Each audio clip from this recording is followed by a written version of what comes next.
श्रीलक्ष्मी श्रीमहालक्ष्मी क्षीरसागर कन्यका उत्तिष्ठ हरिसम्प्रीते भक्तानां भाग्यदायिनी।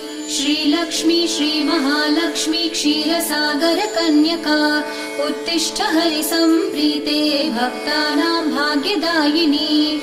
उत्तिष्ठोत्तिष्ठ श्रीलक्ष्मी विष्णुवक्षस्थलालये उत्तिष्ठ करुणापूर्णे लोकानां शुभदायिनी।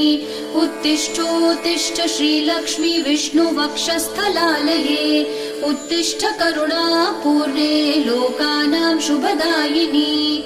श्रीपद्ममध्यवसिते वरपद्मनेत्रे श्रीपद्महस्तचिरपूजित पद्मपादे श्रीपद्मजात जननी शुभपद्मवक्त्रे श्रीलक्ष्मी भक्तवरदे तव सुप्रभातम्।